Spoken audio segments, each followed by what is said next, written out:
Now, we in the West find ourselves in a time of spiritual confusion, and that is partly, of course, because we have gone through two major stages of religion as we can understand them.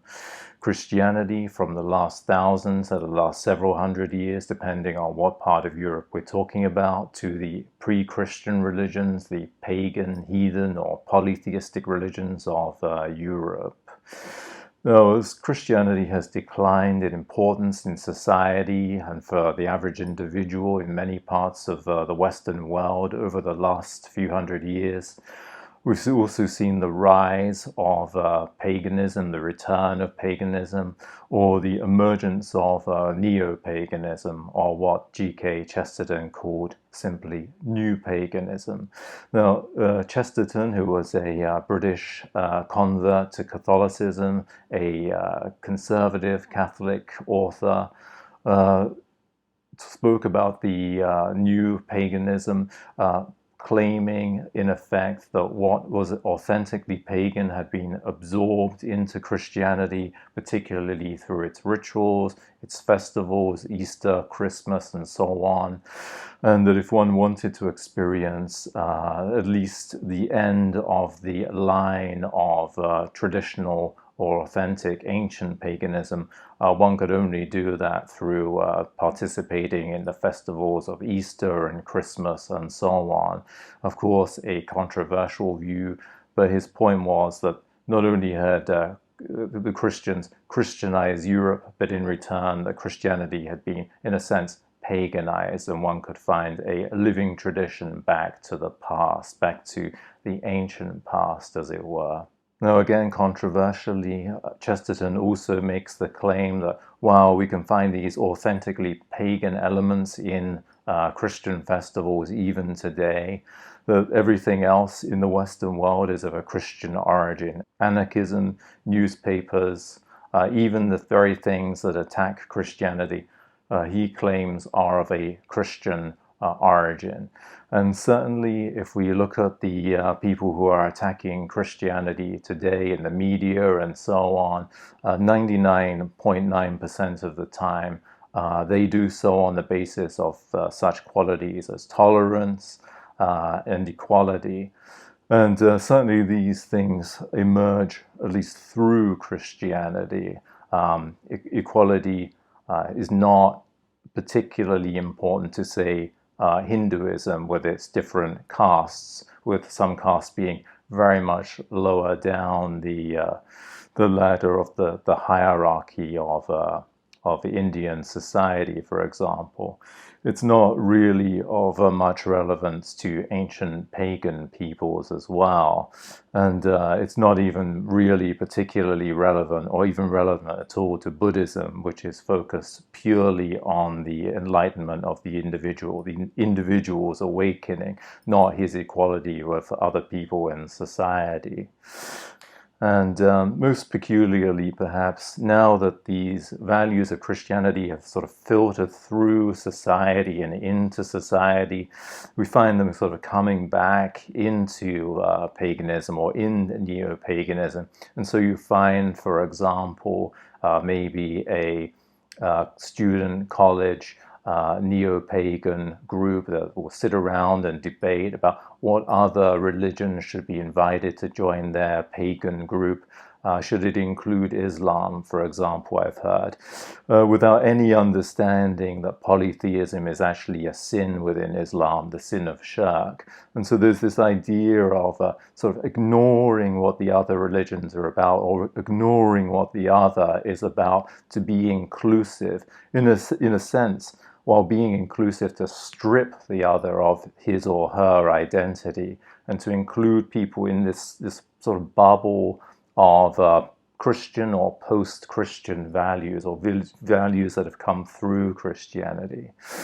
Now, despite the politicizing of these Christian values and the rise of the importance of politics over spirituality and religion, and the saturation of spirituality and religious groups with political views, to the point where they almost seem to be political groups with rituals. Now, certainly things are not all bad from a perspective of someone who is spiritual or interested in spirituality or religion or in mythology or symbolism and so on.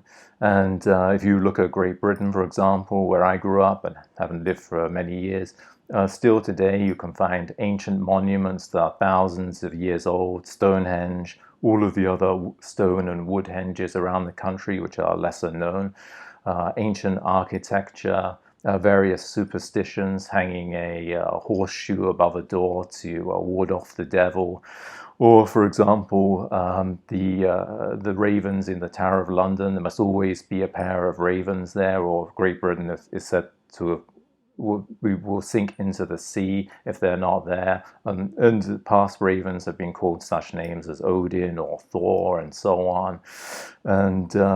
And again, you can come across such practices today as Morris dancing. Although I was very interested in paganism and Neo-Paganism, particularly when I was in my late teens, I remember coming across Morris dancers in a part of England one day, purely by chance. And there were different types of Morris dancers. The ones I saw were doing these ferocious dancing with sticks and batons. It was very sort of martial arts in style. And it struck me as the most genuinely pagan thing I have really probably seen. And there are other things in Great Britain, of course, you might come across. You can see the Mithraeum in London, or you can go to the British Museum and see various ancient English artifacts, or John Dee's crystal ball and talismans. All kinds of strange things are still available if you look for them. And again, in America, while sophisticated Americans regard America as a kind of always a kind of desert of nothingness, of a cultureless, barrenless place. Nevertheless, if you actually take the time to look, we can find everything from the Puebloan cliff dwellings to neoclassical architecture, to various strange little cultural centers, such as the Nicholas Roerich Museum in the middle of Manhattan, which hardly anyone goes to, of the painter and sort of mystical guru of the 20th century, Nicholas Roerich, a fascinating place. And we can find these places all over. Again, we can find very old Masonic buildings or fraternal buildings. Some of them, such as the Knights of Pythias, largely abandoned or transformed into other things.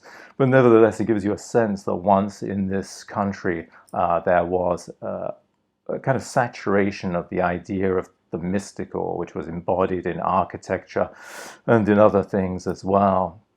Certainly it wasn't regarded as a purely profane or secular society such as we think of it today. And again, of course, America has also come up with its own religions, whether we like them or not, or approve or disapprove of them.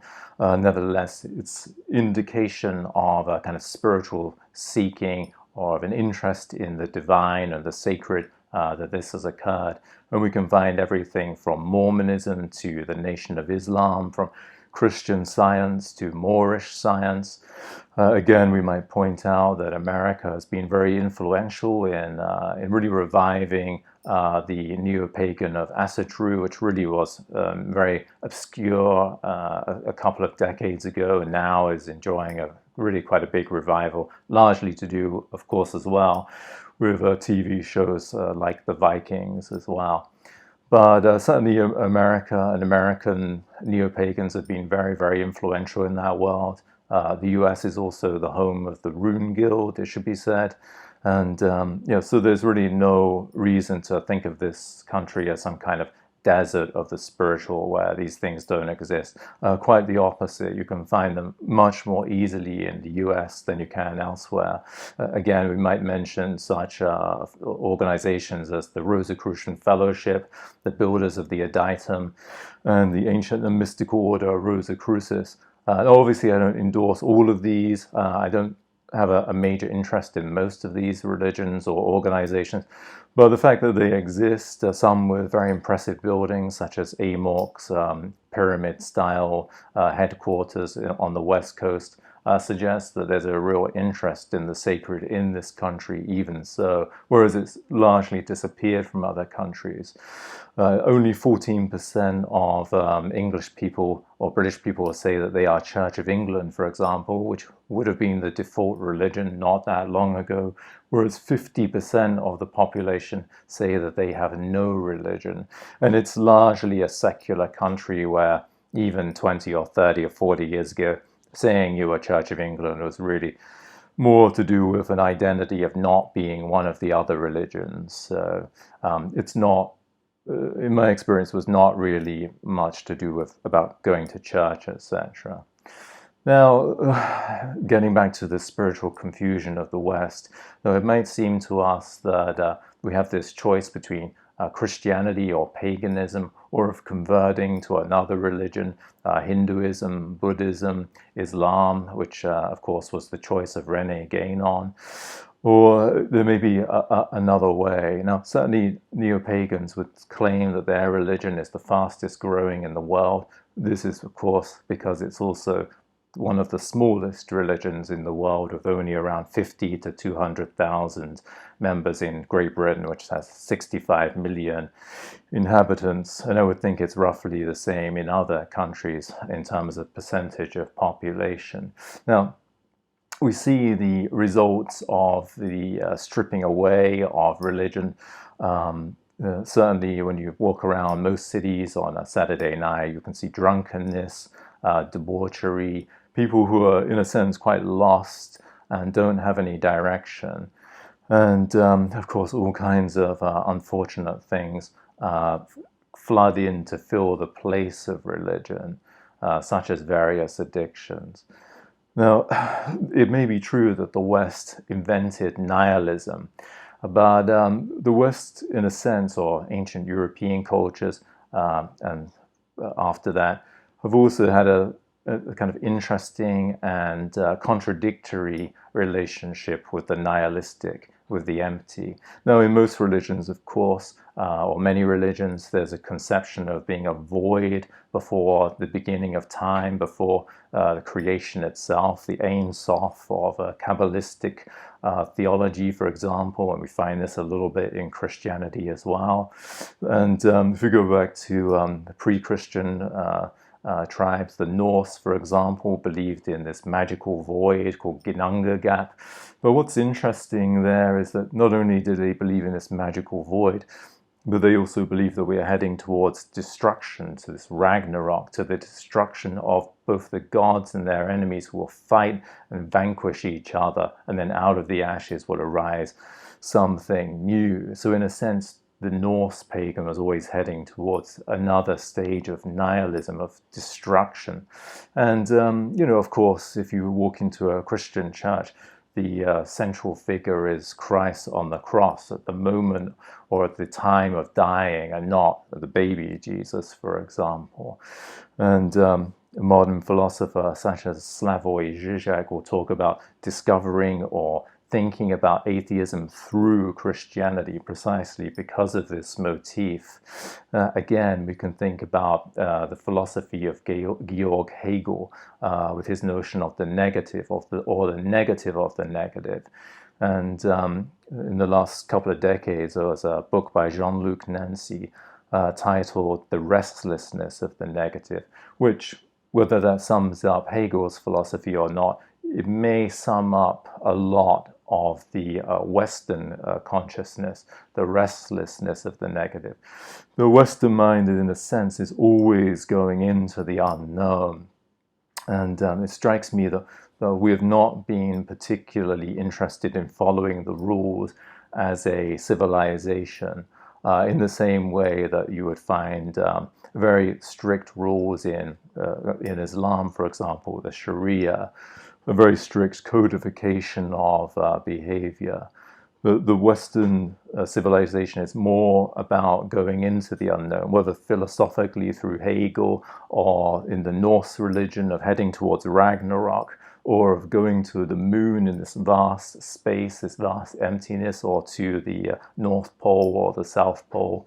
But physically and spiritually, in a sense, we are drawn towards the negative, towards the emptiness, towards the void, in a sense, towards Ginunga Gap, or to the Kabbalistic Ein Sof, towards this very thing that is beyond and before the physical world. Perhaps in a sense to explore, to discover, to experience non-being, which we might relate to Buddhism, to experience a kind of ecstasy of non-being, of going beyond everything. And I think in this time of confusion, if one is not going to become a pagan or a Christian or convert to another religion, which may be good options for many people, the other possibility is to go into the unknown, to explore things. I've written a brief article about what I think might help us go into that direction and be a guide for spiritual seeking along those lines. I'll put a link below. But briefly, I think that we need to respect the various religions, even when they don't respect each other. And we can learn from what appears to be archetypal in them and the best in them. And although today very much people associate with other people on the basis of quantity, or we might say group identity, I think that we need to associate with people of quality. We need to associate with the quality thinker within Islam, within Christianity, and elsewhere. To associate ourselves with the brain that thinks, with people who think, and who have interesting ideas and can go beyond cliches and go beyond the worst of behavior and beyond literalism and fanaticism, of which we see very much in our world today. Well, that's my thoughts for today. Check back. I will see you very soon. Thanks very much.